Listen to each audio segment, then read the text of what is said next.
Pessoal, estamos de volta conversando com o Walter Pinheiro sobre o protagonismo do povo preto e o racismo institucional à luz do cristianismo. Do nosso ciclo de lives, a gente precisa falar sobre isso.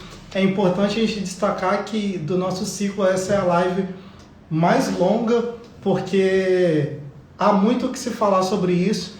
Então a gente vai tentar ser breve nessa segunda retomada aqui, nesse próximo bloco. E eu vou chamar o Walter para ele continuar explanando de onde ele havia parado. E a última live já está salva no IGTV e daqui a pouquinho ela vai estar disponível no nosso canal YouTube e a gente precisa falar sobre isso.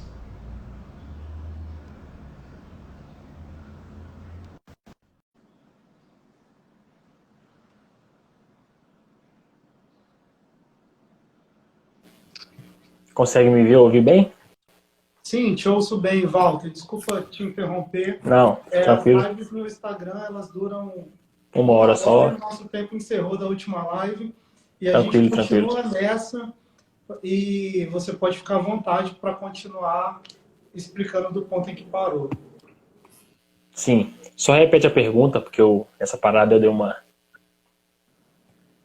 Então, a gente estava falando sobre essa aliança entre Estado e Igreja e de como esses nuances vêm refletindo em toda a sociedade.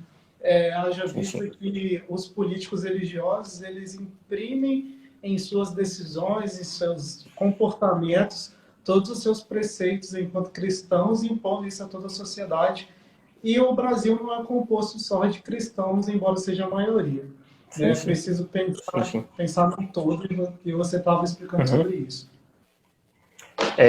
Eu lembro que eu estava fazendo um recorte sobre um contexto histórico, né, do século XIV, XV, XVI, da escravidão negra e tal, e a gente fala muito sobre aquela questão do negro não ter alma como justificativa.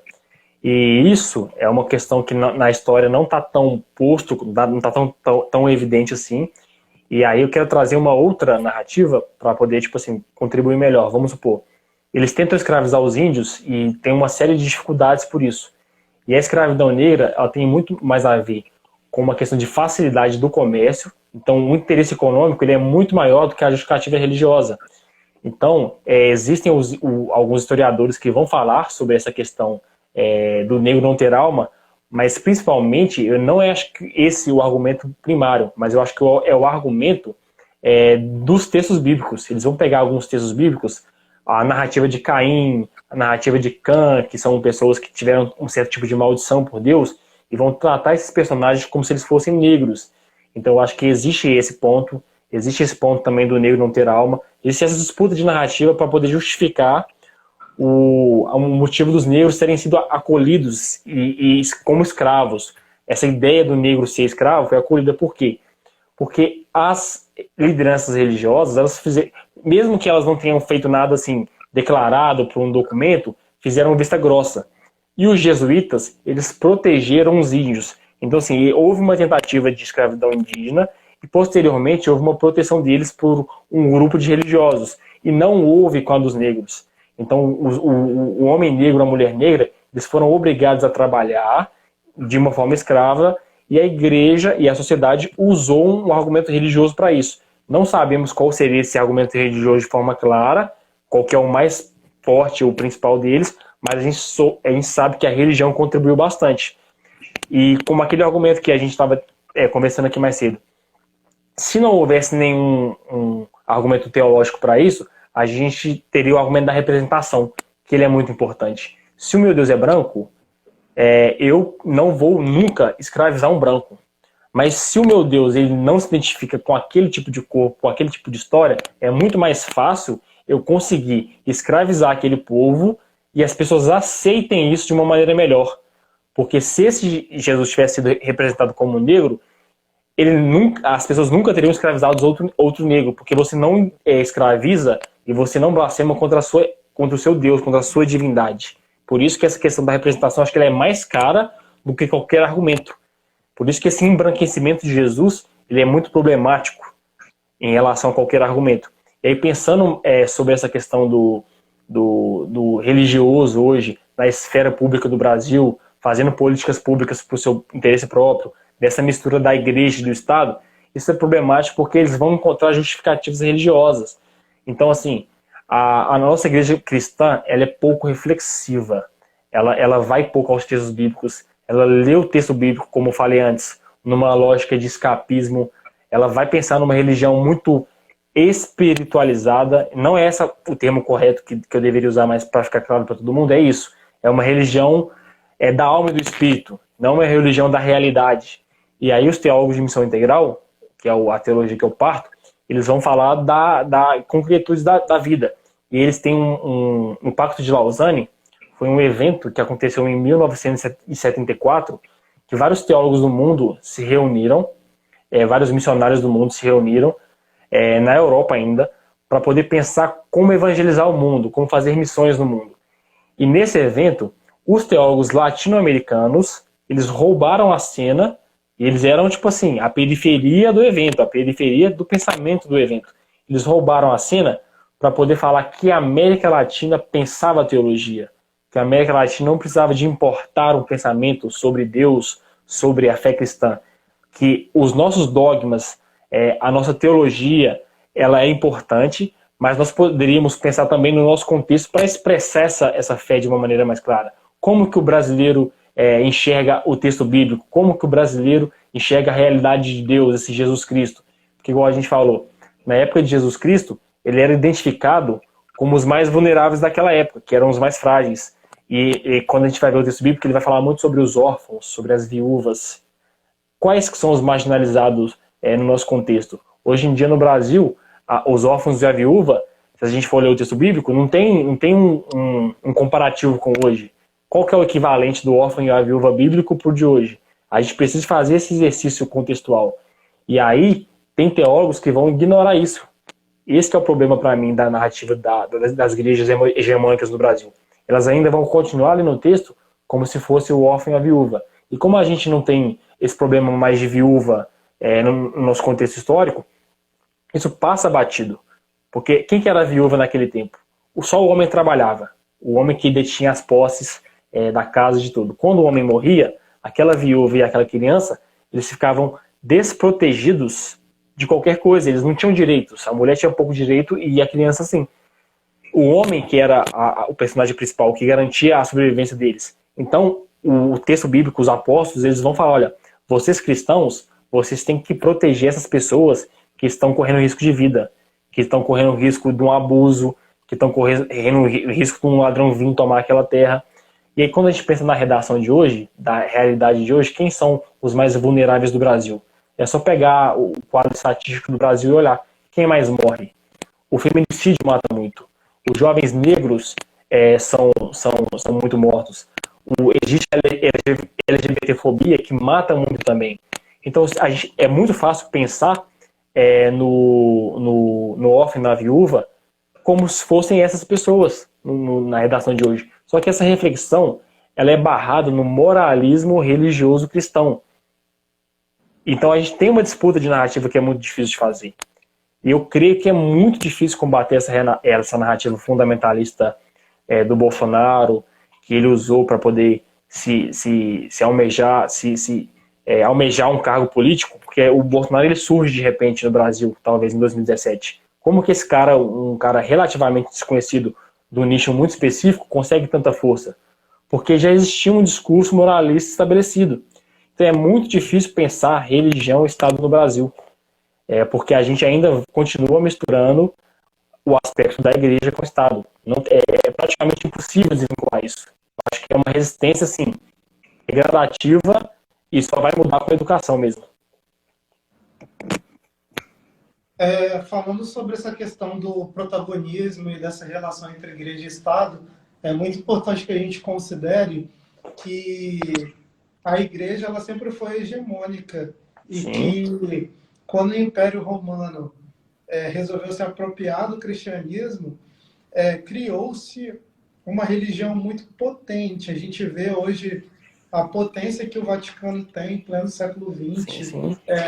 com todas suas riquezas e os seus bens materiais. No próprio Brasil, há diversas igrejas recheadas de muito ouro, de muita riqueza. E isso não é diferente dentro do contexto evangélico, que a gente vê grandes templos.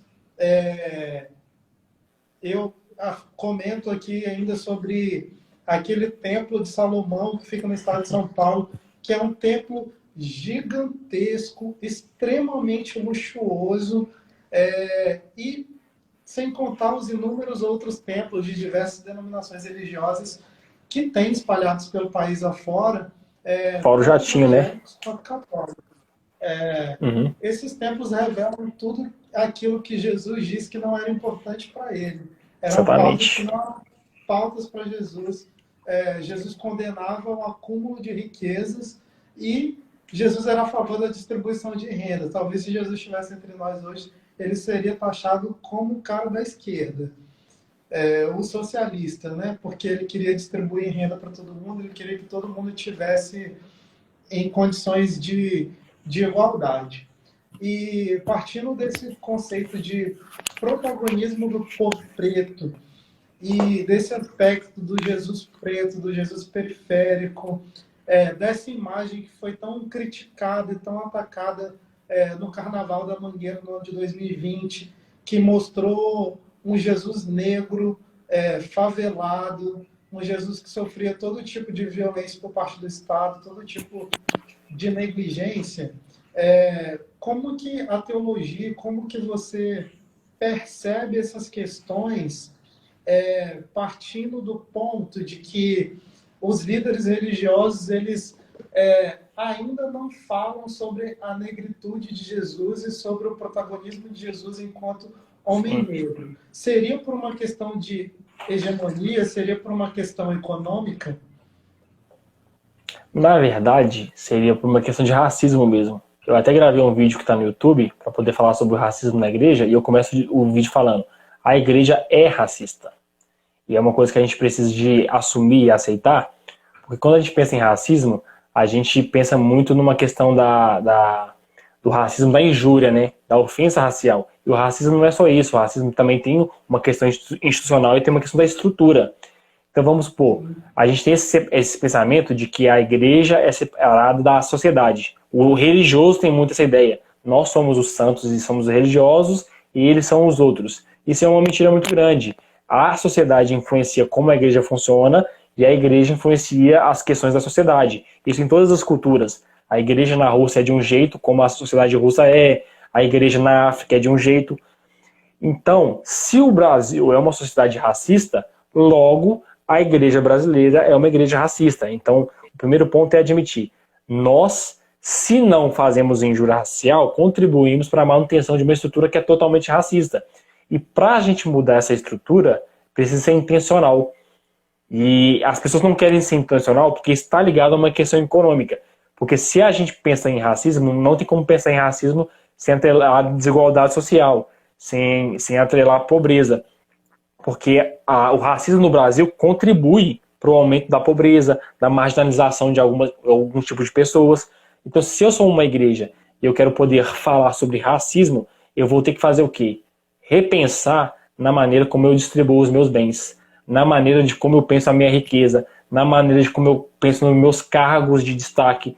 Vamos supor, a gente tem um termo que a gente sempre usa, que é o teste do pescoço, que a gente usa no movimento negro evangélico, que é: vá numa igreja e faça o teste de pescoço, olha para o lado, olha para o outro, vê quem são os pastores, vê quem são as pessoas, igual você falou antes, que estão na administração da igreja, e vê quem são as pessoas que estão na faxina, na cantina, nos lugares de serviço. Ou seja, isso é um lugar imposto às pessoas. Então, para uma igreja pensar num combate antirracista, para ela poder pensar numa questão racista, o que ela vai ter que fazer? Eu, como privilegiado, vou ter que dar o meu microfone, o meu lugar de poder, de destaque, para uma pessoa negra. Eu que vejo que a maioria dos meus faxineiros na igreja são negros, eu vou ter que pegar o dinheiro da igreja e pagar uma faculdade para aquela. Isso seria tipo, o mais justo dessas grandes igrejas. Por que eu não dou estudo? Por que eu não dou formação para essas pessoas? Por que eu não uso o espaço da igreja para poder criar oficinas de ensino? Por que eu não faço um pré-vestibular comunitário? Se eu sou uma igreja que está perto de uma periferia e tenho a condição de fazer isso, Por que eu não crio um pré-vestibular comunitário para aquelas jovens que não podem pagar? Então existem várias coisas que a igreja teria que fazer para poder pensar no racismo. Então por isso que ela nem fala sobre o racismo, ela inclusive nega o racismo. Ela fala assim, não, olha a quantidade de negros que nós temos aqui na igreja, olha, tem um amigo negro, aquele discurso que a gente sempre vê no Brasil. A igreja ela nega o racismo até hoje. Essa igreja hegemônica, ela nega o racismo, ela fala que não existe racismo. Inclusive, ela é desonesta, porque ela vai falar que os evangélicos não são racistas, porque a Bíblia ensina que todas as pessoas são iguais. Aquele mesmo papo da miscigenação que o brasileiro tem. Olha para você ver, a gente é uma raça miscigenada, a gente é pardo, aqui não tem preconceito. Isso é mentira. Aí, isso é uma prova, inclusive, de que a igreja copia muito a sociedade. Não existe essa separação. São pessoas que estão no mesmo lugar. O cara que frequenta a igreja, ele é um cara da vida comum. Ele é um cara que está na sociedade. Pegando esse mesmo gancho aí e o ponto em que você explicou de que a igreja influencia a sociedade e vice-versa, haja vista que a igreja é composta por pessoas da sociedade e a política também é composta por pessoas da sociedade, representantes eleitos diretamente. E nós temos um país com grande índice de corrupção. Seria correto afirmar que a igreja também se corrompeu, que a igreja é corrupta? Porque do mesmo ponto que ela é racista, ela também é corrupta quando ela acumula riquezas, ou no mínimo quando ela é conivente. Conveniente. Perdão a falha. Quando a igreja é conivente a esse acúmulo de riquezas, e pior, quando a igreja é conivente ao desvio de recursos públicos em benefícios próprios. A gente vê aí grandes líderes religiosos nesse país que aumentaram seu patrimônio em 300% desde que ocuparam cargos públicos. Né? Sim.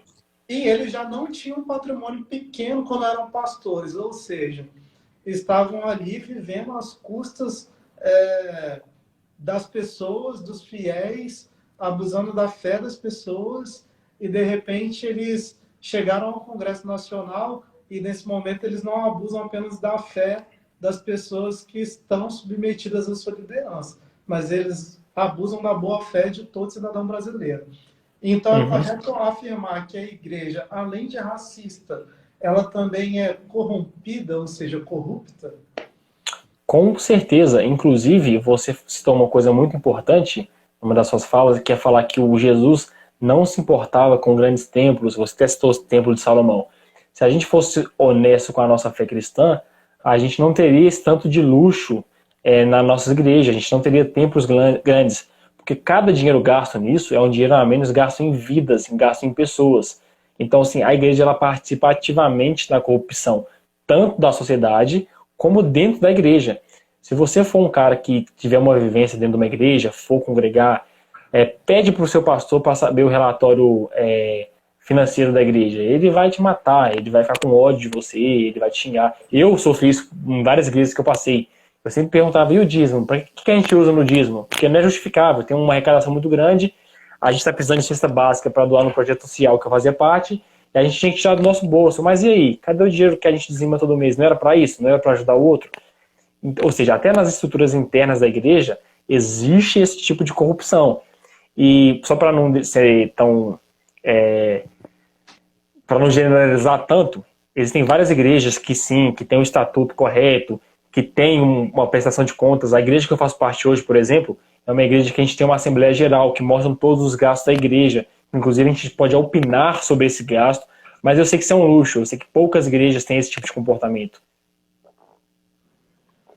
É bem importante a gente falar sobre isso, tocar nesse assunto, porque isso tem tudo a ver com o protagonismo do povo preto e saber sobre que julgo o povo preto está sendo subjugado, né? Porque é aquela mesma liderança branca com um pensamento eurocêntrico que coloca sempre o negro na posição de subalterno, inclusive dentro da igreja, quando ele deveria estar numa condição de igualdade, porque é o que Jesus ensinou. Né? Se a gente partir do ponto de vista que a igreja ela deveria seguir exatamente os mesmos preceitos que Cristo deixou, né? E o preceito principal de Cristo era amar o próximo como a ti mesmo, e a gente tem uma igreja que é corrupta, que é racista, que é homofóbica. Eu jamais teria coragem de levar uma pessoa que é travesti na igreja, porque ela ia ser de lá traumatizada apenas com os olhares que ela sofreria.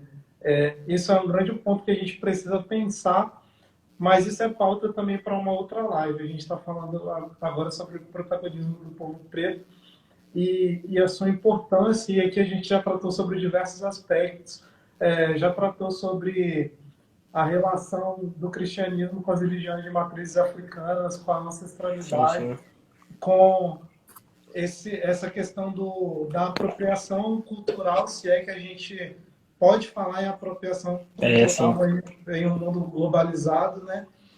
Mas que as igrejas usam todos esses ritos, todos esses rituais. O termo talvez não é o correto, né? Mas é como se fosse uma apropriação.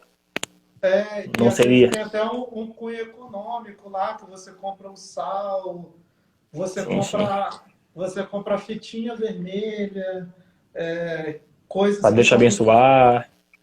São muito comuns em outros contextos religiosos, e a gente enxerga toda essa manipulação e enxerga o povo que está sendo manipulado, que é o povo preto, periférico, que não tem acesso a um sistema de educação que o faça pensar de forma crítica.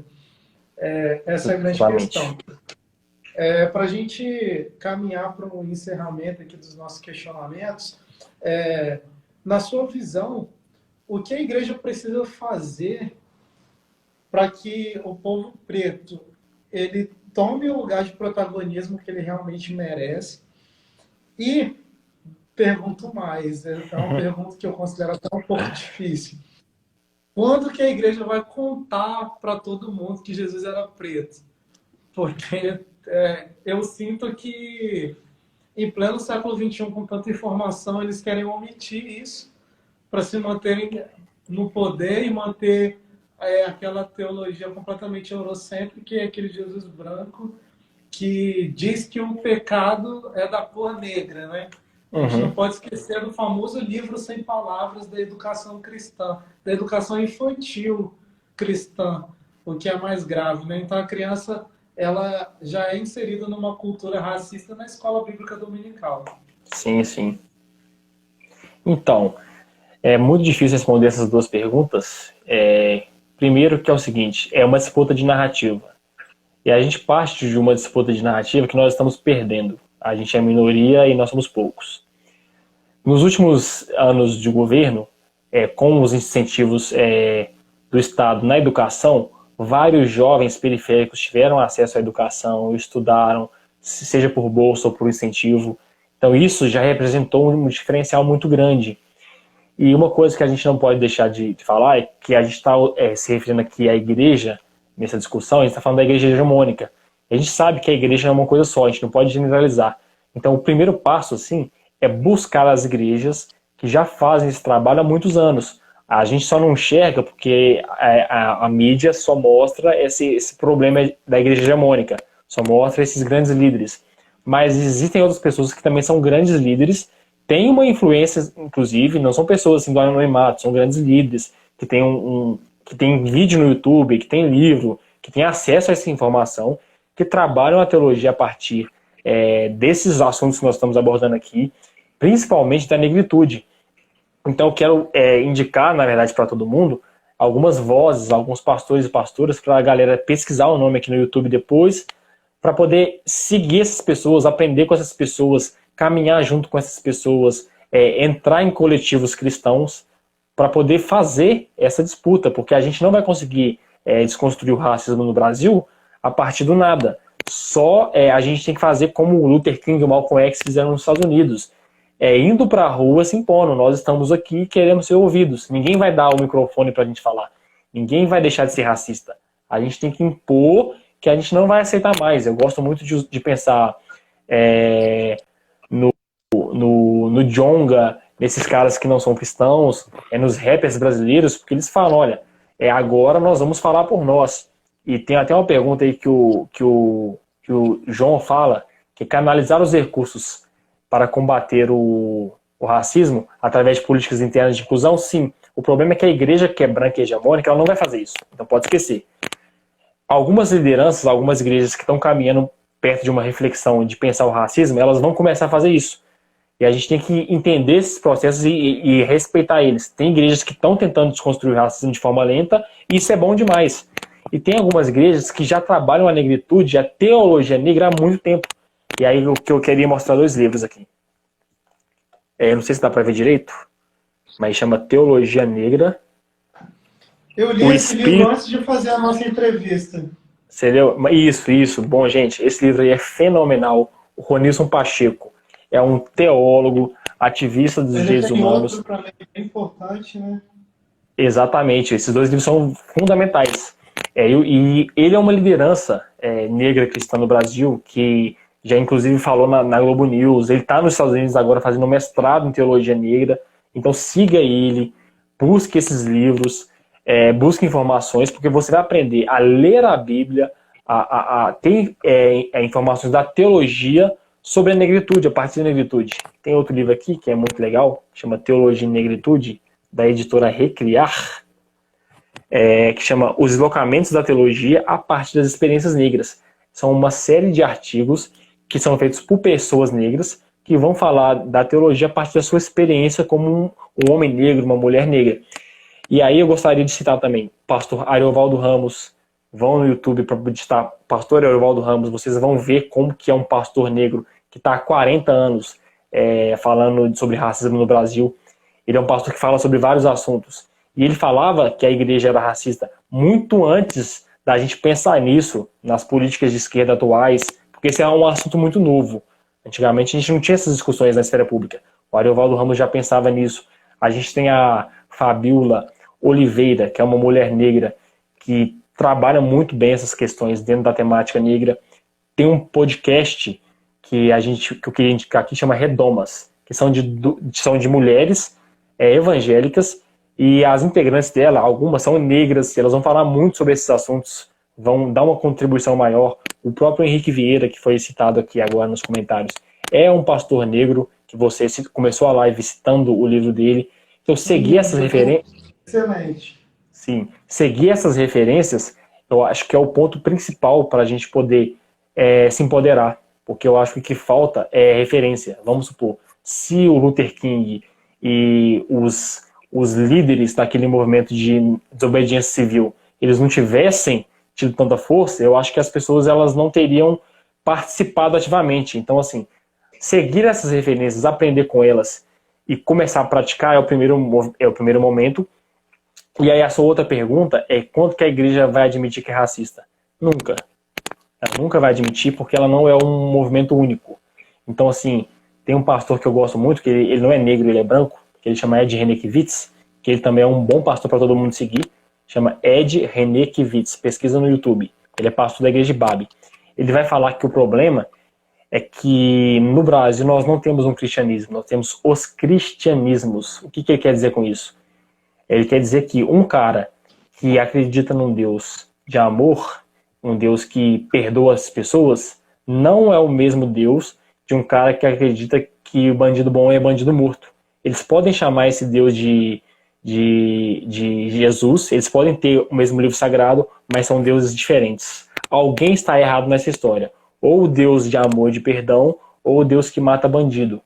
Ou o Deus Emanuel, o Deus que é conosco, ou o Deus que é Brasil acima de todos, Deus acima de todos. São 2 tipos de discursos totalmente diferentes, apesar de ter o mesmo nome. Então a gente tem que olhar para qual desses discursos se parece mais com o de Jesus e tá junto com essa galera. E aí o John aí deixou até nos comentários aí, ó, o nome da igreja, para quem está assistindo a live, é IBAB, I-B-A-B. Procura isso no YouTube que você acha esses pastores. Walter, nossa conversa de hoje foi muito importante, muito gratificante. Tenho certeza que foi muito enriquecedora para todo mundo que assistiu. Para mim também foi muito enriquecedor, foi uma grande aula. E eu acredito que a mensagem que a gente precisa deixar aqui é sobre justamente Jesus do ponto de vista do povo negro, Sim, A sim. gente precisa entender que Jesus era um homem preto e periférico, que o príncipe Moisés do Egito, que criou as legislações, os 10 mandamentos e Eles todo eram aquele negros. contexto que diz lá no Velho Testamento, também eram homens pretos e que estavam ali pela causa do povo preto e que foram embranquecidos com o passar dos séculos por fatores que a gente já discutiu aqui exaustivamente Sim, e sim. dizer que, como você muito bem colocou, que há igrejas sérias, que há igrejas que pregam a verdade, que admitem que são racistas, que pregam o amor e que seguem aquilo que Jesus ensinou, né? Que é amar o próximo, porque eu não consigo acreditar, eu não consigo conceber a hipótese de um Jesus que mataria Dandara, que perseguiria Marielle Exatamente. Franco, um Jesus que colocaria Rafael Braga no cárcere, um Jesus que daria um tiro de fuzil em João Pedro, um Jesus que daria 80 tiros num carro de uma família negra. Esse é um Jesus perverso, é um Jesus que a Bíblia não fala, é um Jesus que foi criado para servir como base para uma sociedade racista. A gente precisa enxergar Jesus como esse homem negro que pregou o amor, que pregou a igualdade e que pregou a Exatamente. militância, um Jesus que lutou em prol dos direitos humanos. Eu acho que essa é a grande mensagem da noite. Eu queria muito te agradecer pelas contribuições, agradecer ao nosso público. Deixa eu dar uma olhada aqui no pessoal que está nos acompanhando. O Sidney nos acompanhando, o Sidney lá de Pernambuco, a Benedita, minha prima, inclusive, lá do município de Linhares, no estado do Espírito Santo. Nós temos aqui o Boa noite, Thales, Benedito. a Hanna, nós temos o Cairo, lá de Goiânia, a gente tem gente do Brasil inteiro nos acompanhando, tem uma galera do Rio, tem galera de São Paulo, tem muita gente do Nordeste, tem o Sérgio de Brasília. Gratidão, gente, gratidão a todos vocês Gratidão, que nos galera. Muito acompanharam. obrigado. E essa live, assim como a primeira parte dela, vai estar disponível no nosso canal no YouTube. A gente precisa falar sobre isso. E agora eu vou passar a palavra para o Walter de fazer as suas considerações finais para que a gente encerre o nosso bate-papo de hoje. Eu não entendi a última pergunta, porque cortou para mim um pouquinho. Eu passo a palavra para que você faça as suas considerações finais para a gente encerrar a live de hoje. Então, galera, assistam essa live, esse vídeo que vai estar disponível no YouTube algumas vezes. Toda vez que a gente estiver numa discussão que vocês não entenderem os termos, pesquisa no Google, pega a frase, pega o conceito que a gente falou, pesquisa. Tem muito material bom, tem muita coisa de fácil acesso. Compre esses livros que a gente mostrou aqui, são livros baratos, acessíveis, dá para entender muita coisa, dá para poder compreender um pouco sobre a negritude de maneira real, porque não é um livro que vai tratar só sobre racismo, não. É um livro que vai tratar sobre a negritude, a importância de ser negro, o que é ser negro a partir da fé cristã. Isso é muito importante. Não é só combater o racismo, porque combater o racismo é uma parte só. Entender a negritude é outra parte. E eu gostaria de deixar como mensagem final a importância do Jesus negro. Quando a gente pede um Jesus negro, quando a gente clama que a igreja ela trate Jesus como se fosse negro, não é porque a gente tem uma pauta política, é porque Jesus era negro. E ele era isso. Então, retomar Jesus ao que ele sempre foi é fundamental para a gente pensar qual tipo de mensagem ele levava. Porque se a gente desloca o Jesus daquilo que ele era como pessoa histórica, a gente não entende a sua mensagem. Então, assim, não desistam da igreja, que é o que eu tenho sempre falado com os meus amigos, que eu sei que isso é muito difícil, eu sei que existem experiências muito frustrantes, mas existe a igreja institucional, que é esse movimento que a gente vê, e existe a igreja bíblica, que é aquela que o próprio Jesus chama de igreja, que é o corpo vivo dele. A igreja não é um lugar que você vai, senta na cadeira e escuta uma palavra. Isso não é igreja, isso é um culto. Igreja é uma comunidade orgânica e viva, de pessoas que entenderam a mensagem do amor, aceitaram essa mensagem do amor na forma do Cristo, e elas compartilham essa mensagem. Não só no discurso, porque no discurso é muito fácil. Dizer eu te amo é muito fácil. Agora, praticar esse amor que é o mais difícil. E eu queria trazer aqui, para finalizar mesmo, que a pauta antirracista seria a pauta de Jesus hoje, se ele estivesse vivo, como personagem histórico. Então, ser antirracista é ser um cristão. Então, é impossível ser cristão sem ser antirracista. Amém.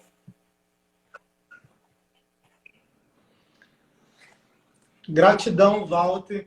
Eu queria agradecer também aos nossos convidados que já participaram da nossa live. Queria agradecer a doutora Ângela, que falou sobre o processo de adoção. Foi uma live muito enriquecedora. Ao Hélio, psicólogo, que falou sobre saúde mental. A Karina Uchoa, que falou sobre mercado de trabalho com a gente.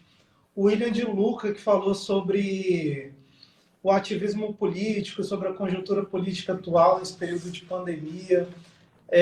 A gente recebeu muita gente boa nesse ciclo de lives. Felizmente, a gente está perto de encerrar já esse ciclo, prometendo voltar em um próximo. Na próxima quinta-feira, a gente recebe o Dr. Ricardo Sordi, que é advogado, e ele vai falar sobre direito à liberdade religiosa. Queria agradecer de forma muito especial também o Badalaô Ivanir dos Santos, que nos presenteou com tanto conhecimento na semana passada, que é um militante dos direitos humanos e um grande representante das religiões de matrizes africanas. E a gente vai receber ainda o senador Fabiano Contarato para conversar com a gente também dentro desse ciclo de lives. Então, eu já queria te convidar para assistir as próximas. Se você não assistiu as anteriores, elas estão lá no nosso canal do YouTube. O nome do canal é A Gente Precisa Falar Sobre Isso.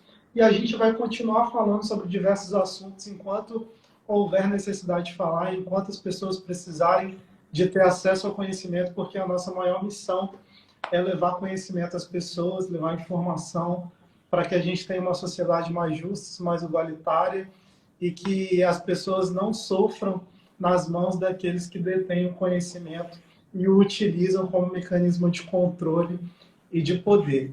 Então, um grande abraço para todos vocês. Walter, um grande abraço.